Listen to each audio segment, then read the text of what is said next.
Hey,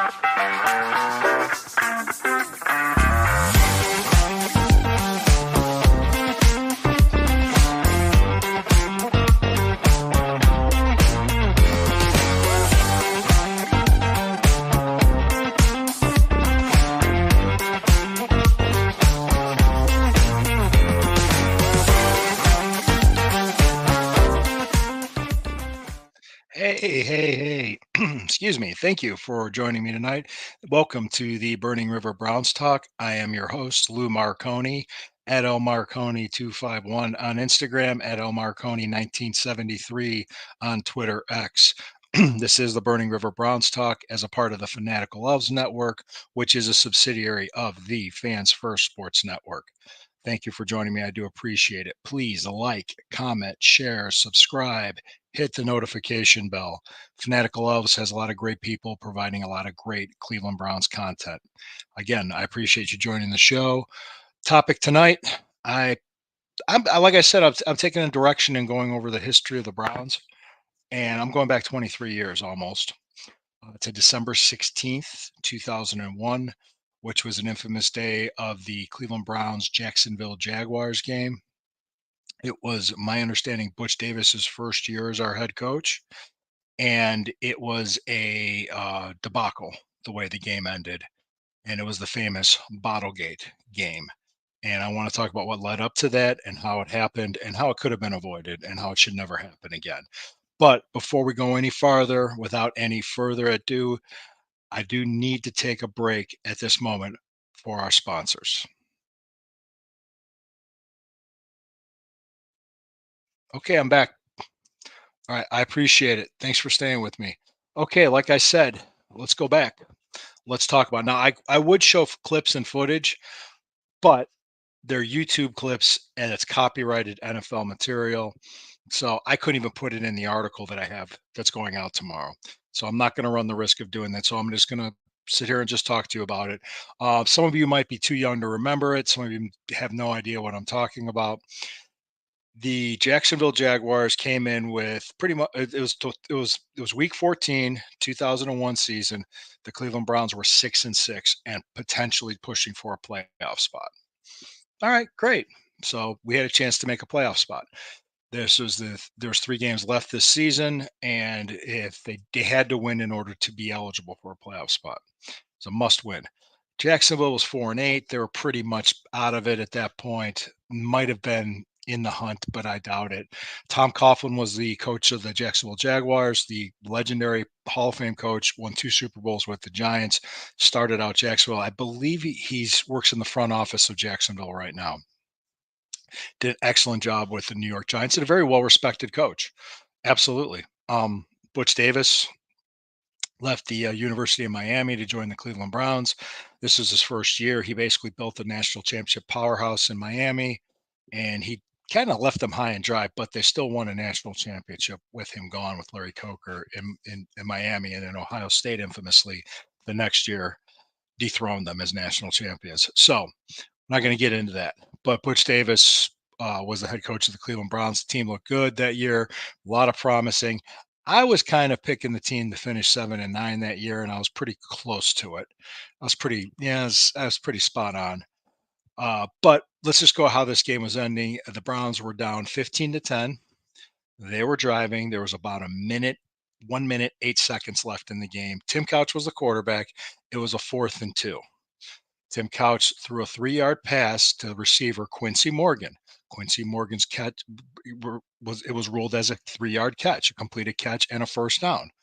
The Browns quickly ran up because the clock was running. They quickly ran up to the line of scrimmage. Tim Couch took the snap. He pumped and he was going to throw it, but the receiver didn't run the route. So then he did a double pump, which is a technical grounding, which is technically an intentional grounding. Excuse me, penalty. All right. After that happened, most of the people and the announcers thought, okay, penalty flag, intentional grounding. It's a spot foul, loss of down. Okay.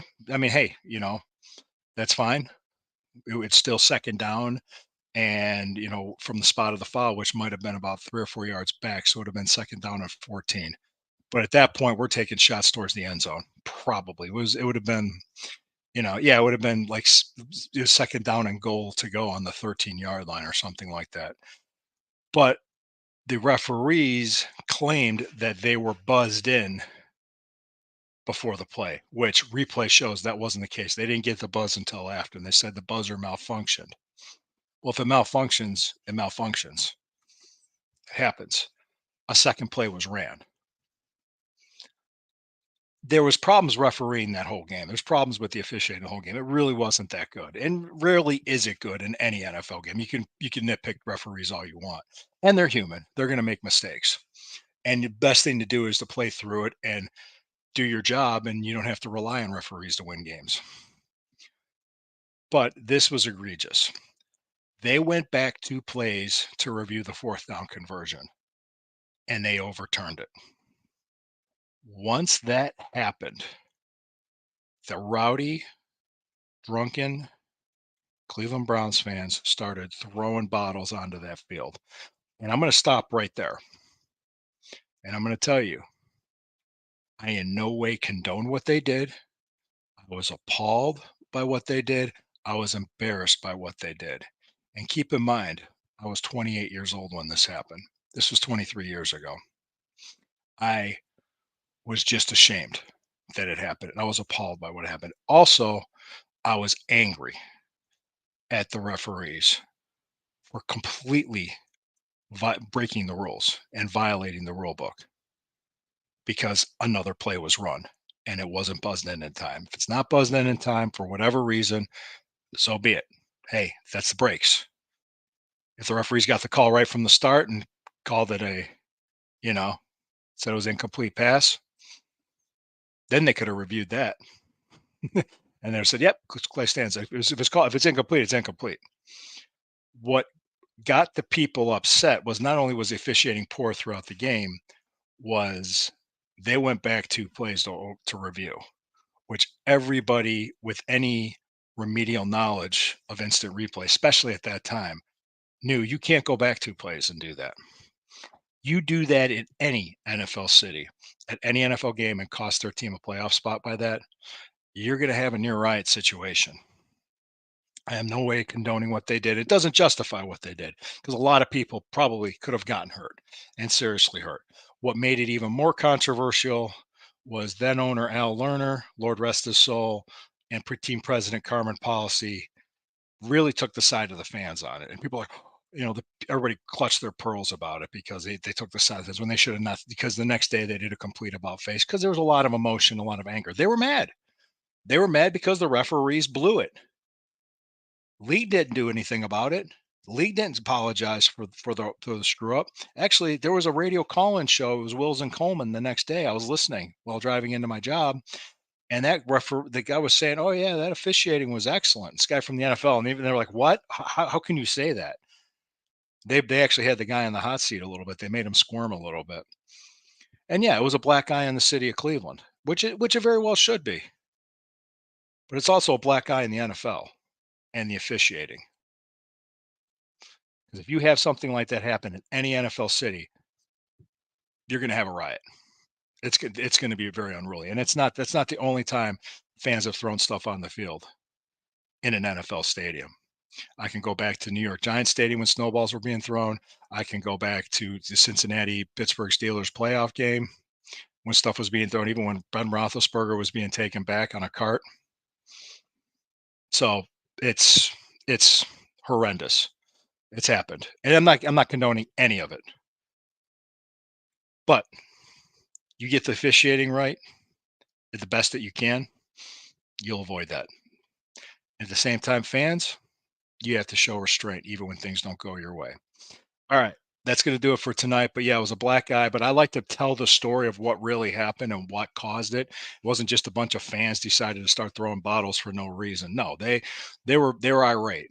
And they had a right to be mad and irate, but they didn't have a right to throw bottles and do what they did because a lot of people got hurt. A couple of people got seriously hurt, including our own coach. So that was dangerous. It was stupid.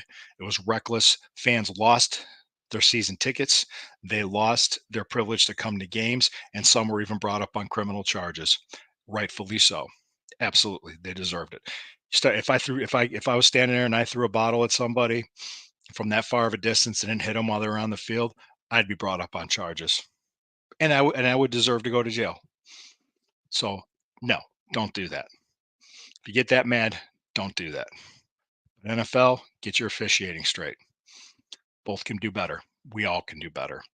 Always remember, when the river burns, it burns brown and orange. I will see you tomorrow night at 9:40. Have a great night.